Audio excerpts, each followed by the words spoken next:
j'étais devenu addict à la pornographie. J'étais devenu addict au mensonge et au vol.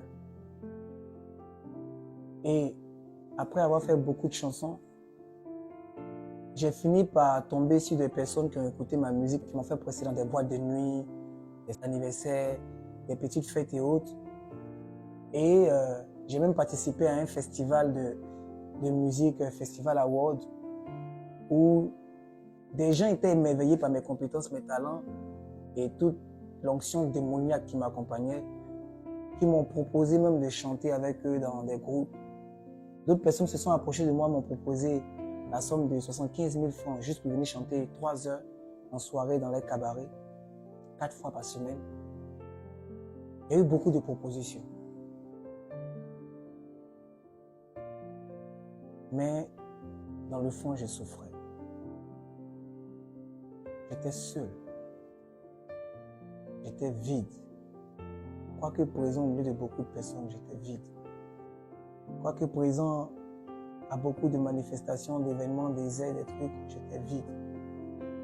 Quoique les gens m'appelaient pour me dire qu'ils veulent me voir, ils veulent qu'on parle ensemble, j'étais vide. Quoique j'avais la notoriété à l'école, j'étais vide. Et en troisième, j'ai passé le BPC et je n'ai pas eu la moyenne, je n'ai pas eu l'examen. Et j'ai commencé à être rebelle à la maison au point où la seconde, mon père qui voulait la payer pour moi, finalement ne l'a pas payée. Et je voulais retourner à l'école, je ne savais pas comment faire. Donc je me réveillais les matins à 6 heures, je prenais mon kaki et je partais sur la route comme tout le monde. Arrivé au carrefour, mes amis prenaient le car, les voitures, marchaient pour aller. Et moi, je les mentais que j'étais dans une école. À Port-Boué, je racontais des bobards. Juste pour me réconforter que je ne sois pas en train de rester à la maison, que je sois en train de détruire ma vie. Parce que la drogue et tout ce que je vous cite m'avait détruit ma vie, avait détruit ma relation familiale. Et j'ai trouvé refuge dans la musique et je me suis mis à fond. J'ai fait 8 titres et 8 clips ont suivi ces 8 titres. Et il y avait de la progression sur ces choses. Et un jour, je suis allé chanter dans une boîte de nuit et je suis tombé sur une personne qui était déjà connue, qui passait sur les chaînes TV et qui m'a invité à venir chez lui à la maison le lendemain de cette soirée-là. Ce soir-là, il m'a donné de l'argent. Le lendemain, il m'a dit, prends cet argent, viens, prends un taxi, viens me trouver quelque part. Chose que j'ai fait. Arrivé là-bas, il a joué 4 suites. Il m'a dit directement, je veux que tu chantes un mois sur des projets. Je vais te produire. Tu as un talent. Et il a commencé à me donner beaucoup d'argent. Et à chaque fois que je partais le voir, je pouvais prendre le taxi pour arriver. Il réglait mon taxi. Si mon taxi faisait 3 000, il donnait 10 000. Et la monnaie, il me la laissait. Et il me prenait dans la voiture, il m'emmenait dans différentes communes. On partait boire, discuter. Il me mettait vraiment à l'aise. Il m'a même présenté à toute sa team, toute sa petite famille. Et ce gars-là a commencé à payer les studios comme jamais j'avais déjà vécu. Il m'a emmené chez un arrangeur, sinon chez des arrangeurs très bien connus de la Côte d'Ivoire et même dans la sous-région, pour que je puisse aller chanter là-bas. Mais particulièrement chez un au niveau de Cocody, où j'ai été, et là où il a payé le studio pendant 1 semaine pour que je puisse enregistrer des chansons. Là, nous étions en 2011.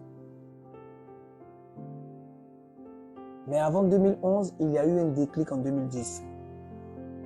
Un jour, je suis allé voir un ami de ma grande sœur, qui est aujourd'hui mon père dans la foi, du nom de Kevin, qui m'a dit, Bosco, tu prends la drogue.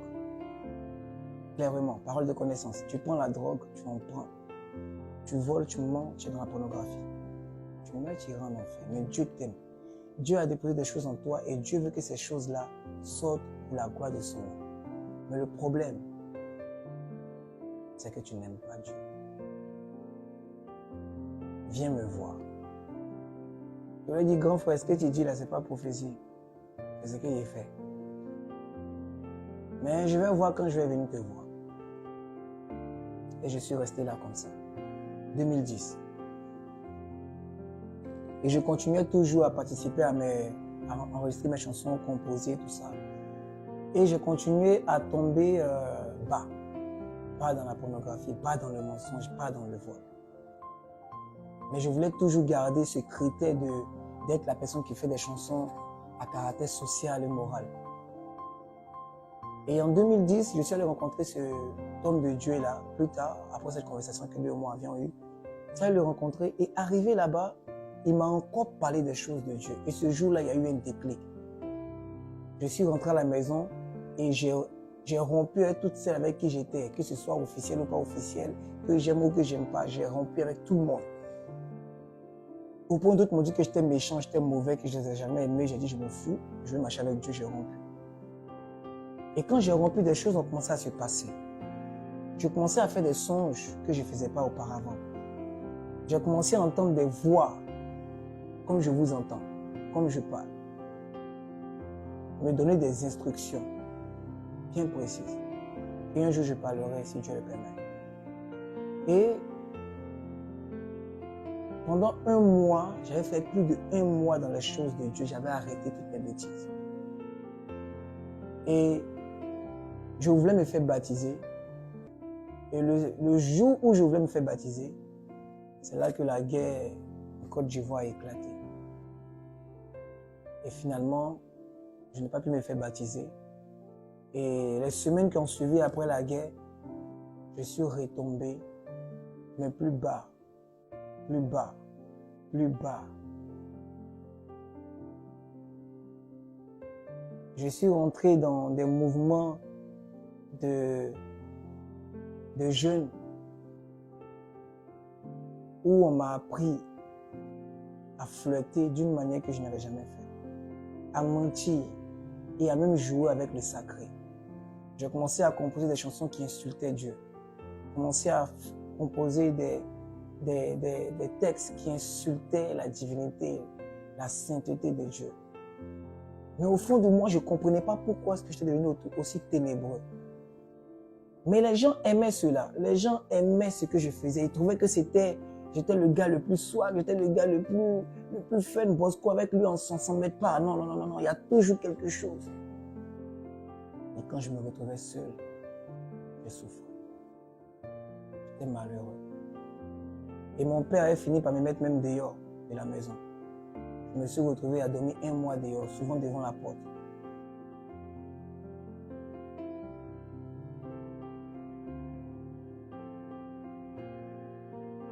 Je me rappelle une fois, j'étais allé rendre visite à mes cousins en vacances.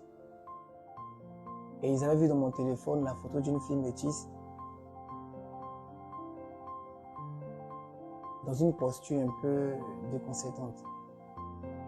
Et ils m'ont dit, mais tu aimes les métisses? J'ai dit, non, celle-là, c'est mon amie. Ils m'ont dit, non, non, c'est pas ton amie. J'essayais de dire la vérité, on ne me croyait plus. Même quand je disais la vérité, on ne me croyait pas. Et j'ai dit, non, c'est mon ami. Ils m'ont dit, bon, si c'est ton ami, c'est que tu es un mouilleur alors. J'ai dit, non, non, si tu es un mouilleur, moi, il n'y a pas peur de quelqu'un. Ils m'ont dit, non, non, écoute, si tu n'es pas un mouilleur, regarde la fille qui est en train de passer. Parce qu'à l'instant où on parlait, une jeune dame passait. Ils m'ont dit, cette fille-là, on va la téléguider ce soir, tout le monde va, on va l'emmener ce soir, tu vas coucher avec elle. Si tu es vraiment un homme, tu vas coucher avec elle. Elle dit, ok, il n'y a pas de souci, emmenez-la.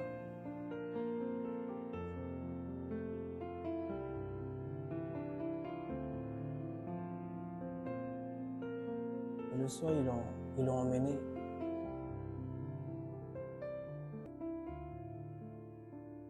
De 23h à 3h du matin, ils ont couché avec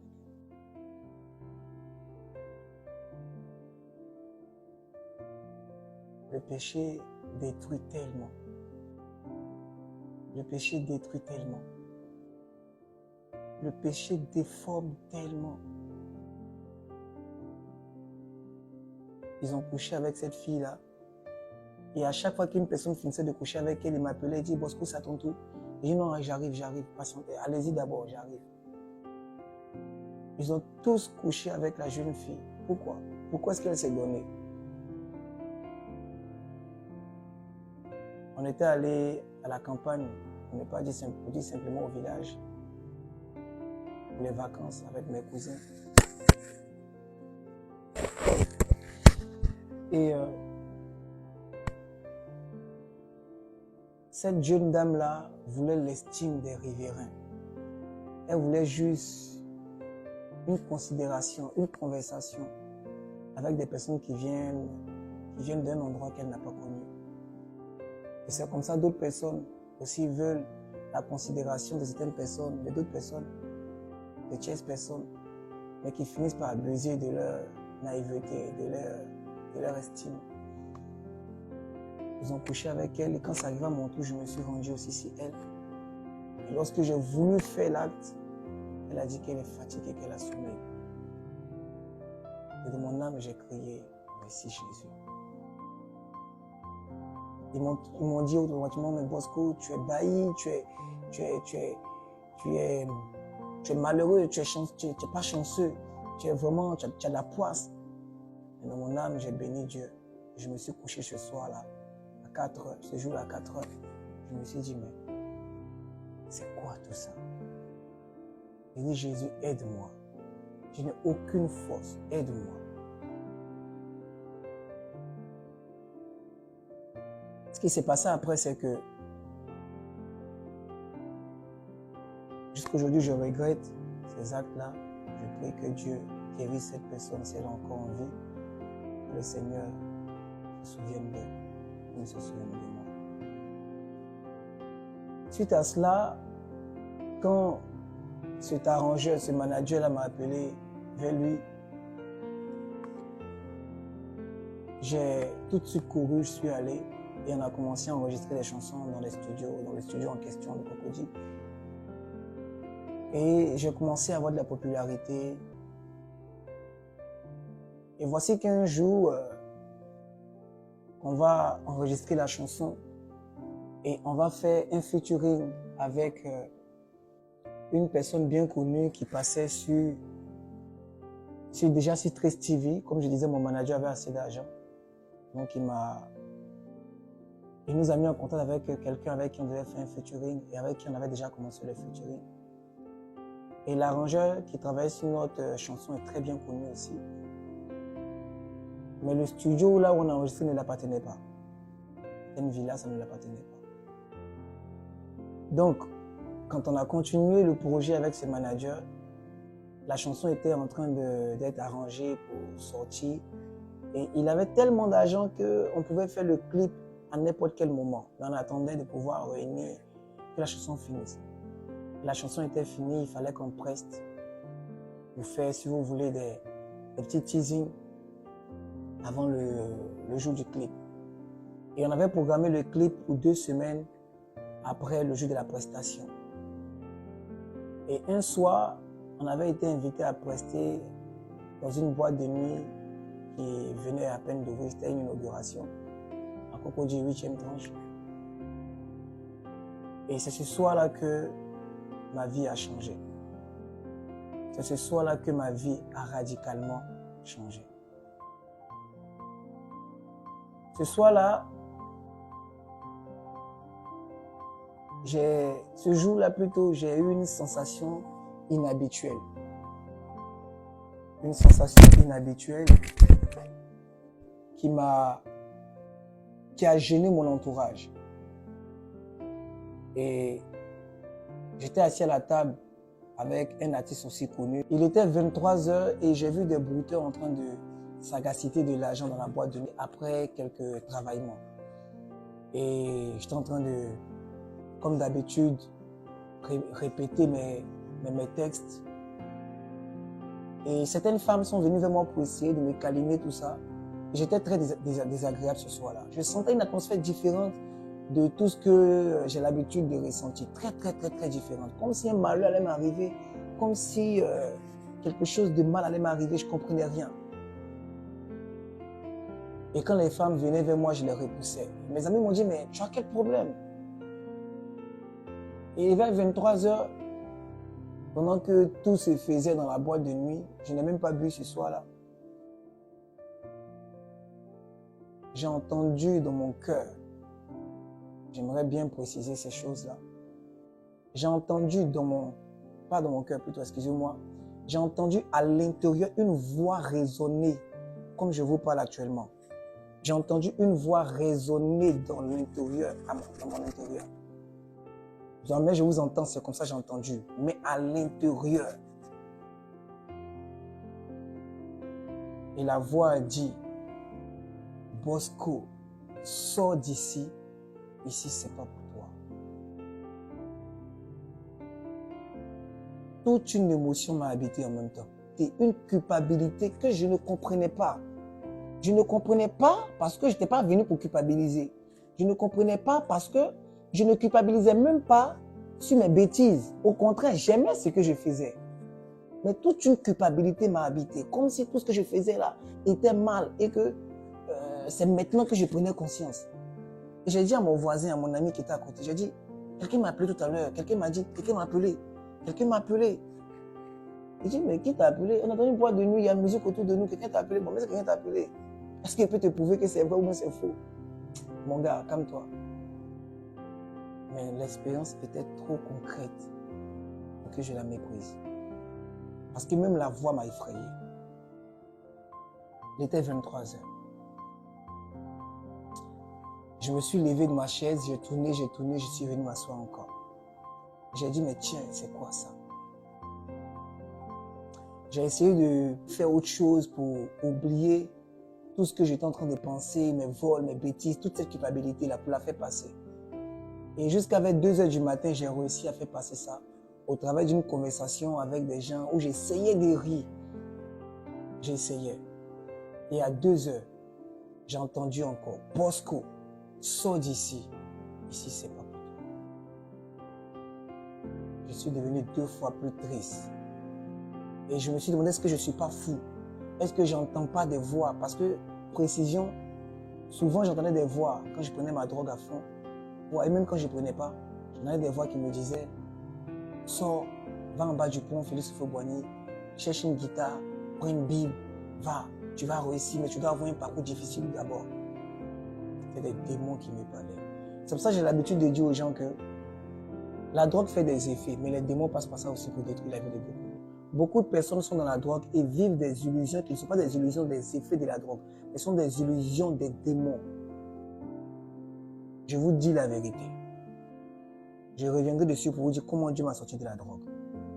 Les démons utilisent les prétextes des effets de certaines drogues, pour ne pas dire de la drogue, ou de certaines circonstances, ou de certains péchés, pour nous faire croire qu'ils ne sont pas dans notre vie. Dieu est le seul être puissant qui veut que ceux qui l'adorent savent qu'il habite en eux. C'est pour ça que la Bible dit que le Saint-Esprit témoigne à notre esprit que nous sommes enfants de Dieu. Un démon peut t'habiter et te faire croire par l'intellect, par Sophia, par la sagesse des hommes, qu'il n'est pas dans ta vie et que tout ce que tu es en train de faire est juste les conséquences ou l'addiction de tes choix. Mais ça n'a rien à voir avec un démon. Tu es possédé. Et si tu entends ce que je suis en train de te dire là maintenant, sache que Jésus peut te délivrer. Jésus peut te délivrer. Jésus peut te délivrer, c'est une vérité. J'ai commencé à culpabiliser, me disant, mais c'est quoi ça? Pourquoi cette voix-là me parle? Et j'ai essayé encore de boire, j'ai essayé cette fois-ci de boire, mais ça ne passait pas. J'ai essayé des conversations, mais ça ne passait pas. Et aux environs de 3h, voire 4h, la culpabilité a commencé à partir. Finalement, ce soir-là, chose que je n'ai pas compris jusqu'à aujourd'hui, on n'a jamais resté. À 4h, j'ai entendu encore la voix. Comme si cette fois-ci, c'était comme un avertissement. J'ai entendu encore au-dedans de moi, audiblement, Bosco, sors d'ici. Ici, c'est pas pour toi. Je suis devenu tout triste. Je suis rentré à la maison avec mes amis. Et j'ai dormi le matin, j'ai 8-9 heures, je suis rentré chez moi. Je suis rentré tout droit à la maison, j'ai dit, Seigneur, je me suis à genoux quelque part, j'ai prié, j'ai dit, Seigneur, je ne savais pas prier, j'ai dit, Seigneur, mon manager m'a donné trop d'argent. Il a trop investi sur moi. Pour que j'arrête cette vie-là. Je ne sais pas ce qui se passe, mais si c'est toi, Dieu, ne compte pas sur moi pour marcher avec toi. Je n'ai aucune force d'aller dire que je vais marcher avec toi. Si tu veux me changer, change-moi. Là où je suis arrivé, je ne sais pas comment je vais faire. Et le gars a mis trop d'argent pour que je parte lui dire que j'arrête tout. Donc, si tu veux que je vienne, il faut gâter tout.